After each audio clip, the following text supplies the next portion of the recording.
I would never imagine again doing this mountain climbing at my age. This is beyond my comfort zone. When I turned 60, I saw a sign that said, "Almost there." That was such a lie, because when I saw that, it almost took us more than an hour to reach the peak. I'm beginning to better understand that moving out of my comfort zone, entering into areas that I'm not comfortable with, is something that I must continue doing even as I grow older. But like many things that I was doing in my life, it's just a matter of taking one step at a time. I allowed myself to pace, to be in control of how I'm going, to be mindful of my body and my breath, to be conscious that perhaps even if I want to do this faster, my body might not allow me. We are not alone, that there will always be people beside us, behind us, or in front of us who will guide us, who will allow us to take their arms and their hands so that we are able to reach that peak as we move through our senior years. But we also know that stopping means death. We might be alive for the next 20, 30 years, but stopping, not doing anything new, not challenging ourselves, not climbing new mountains, is an early death for us even if we are still alive.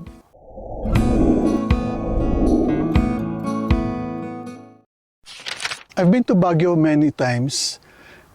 When I was a Jesuit, we would actually come here almost yearly for what we call our villa, or vacation from our studies. After my being a Jesuit, I would come here with my family, normally staying in Camp Janhay or one of the fancy hotels. We would go to Session Road, partake of the very good food in Baguio City. Of course, go to Good Shepherd to buy the delicacies that they sell there. I'm turning 62 in April. For the very first time, I'm here in Mount Yangbo in La Trinidad. That is practically at the top of a mountain. Going up, I was with much younger people, practically those who are in maybe their teens or 20s. And I was told that more fit people would probably take about 20 minutes to reach the peak. It took me an hour. I would never imagine again doing this mountain climbing at my age. This is beyond my comfort zone. When I turned 60. Reflecting on the way up here, I began to think about the whole notion of staying in one's comfort zone when you become a senior citizen. My reflection is that those of us who are becoming older and insist that the world remain the same as it was when we were younger, or that we remain the same as we were when we were younger, are the ones who end up bitter, sad, lonely, because we are insisting that the world and who we are that no longer exists should continue to be now that we are becoming older. I think part of the challenge as we grow older, as I grow older, is to continue climbing mountains. Mountains that I never thought I would climb again.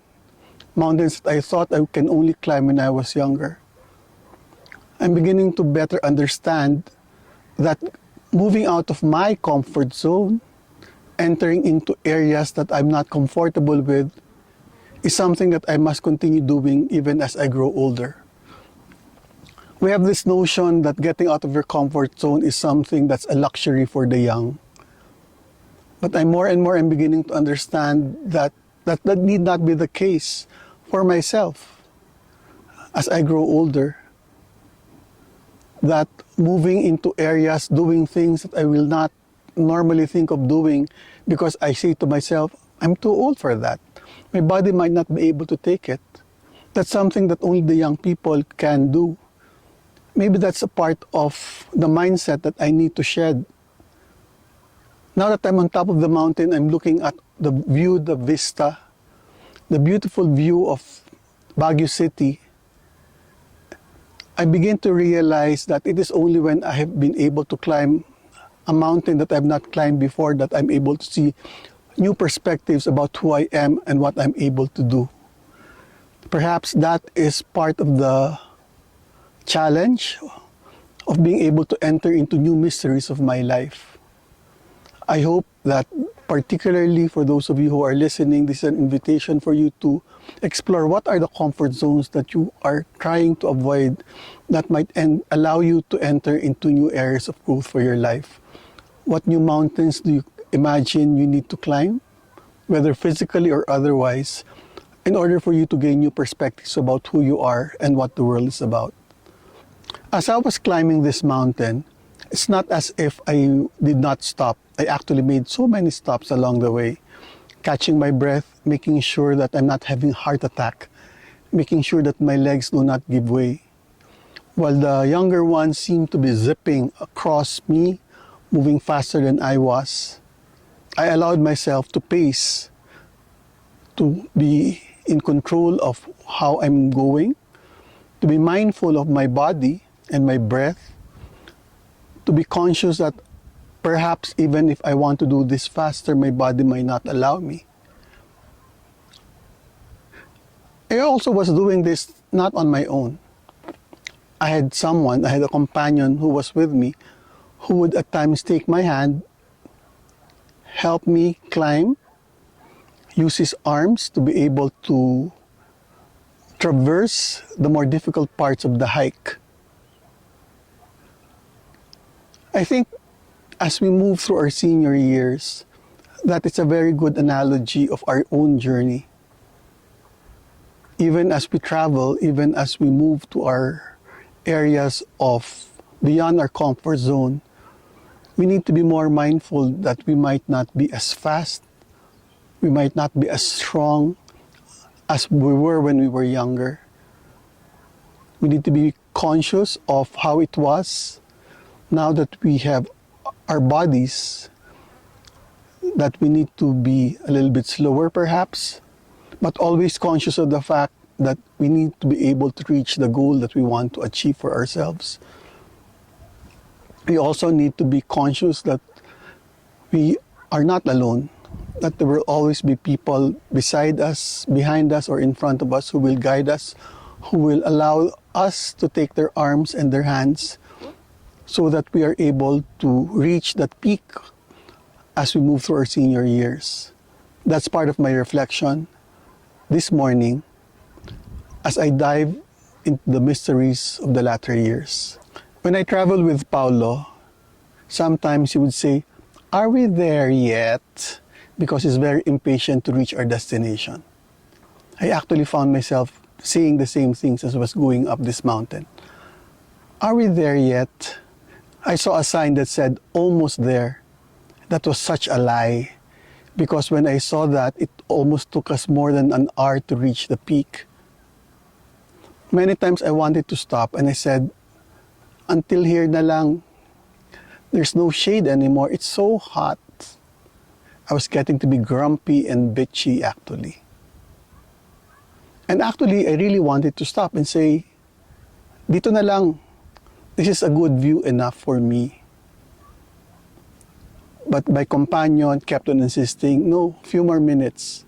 I was actually bitching on him because I didn't want to do it anymore. I think for those of us who have undergone many struggles in our lives as we enter our senior years, many of us are tempted to say, "Are we there yet?"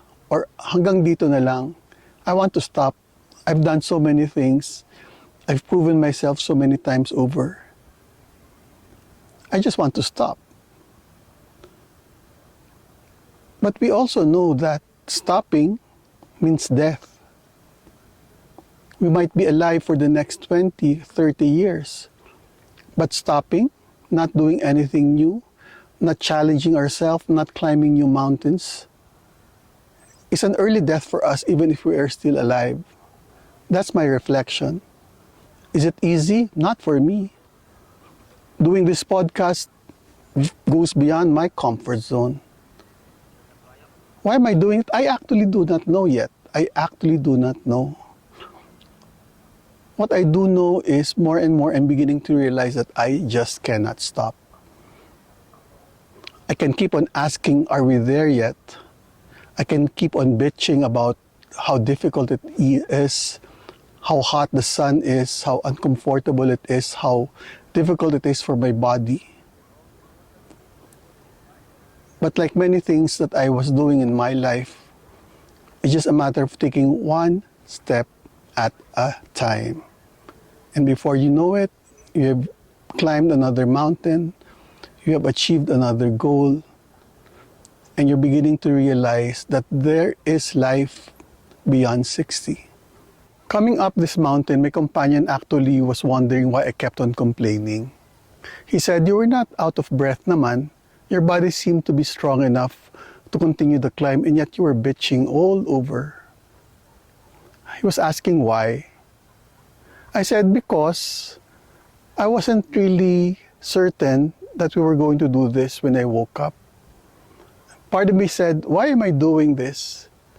So my question of, are we there yet, is really more of, why am I doing this? My reflection there is, I think when we get to be older, there are many things around us that force us to do certain things that we don't want to do. Our bodies become weaker, we get sick, our children grow up and leave our house. We are retired or we are forced to retire. So part of our bitching is probably because there are many things that are beginning to be beyond our control. Whereas when we were younger, we seem to be in control all the time. Part of my reflection as I grow older is there are many things that are beginning to be beyond my control. So I need to understand what is within my control. My pace, perhaps, who I'm with, my attitude, these are within my control. So that even if things begin to move towards a direction where I'm not in control of many things as I was before when I was younger, there are certain things that I can continue to manage and to control, which is basically myself. As I end Season 1 of Louie Montalbo, Senior Moments, diving into the mysteries of the latter years, may I ask you if this is something you want me to continue? Was this interesting enough for you to tell me, let's do Season 2? And if yes, what topics do you want me to cover? I'm actually thinking of doing some kind of a travelogue, being with people my age or older, doing things that they've never imagined doing before. Going to places that normally are for the young, but can be open to people who are of senior age, and in the process, begin to understand and learn more about themselves. Is it something you want me to do with you? If you do, share in the comments below. This is Louie Montalbo, Senior Moments, diving into the mysteries of the latter years.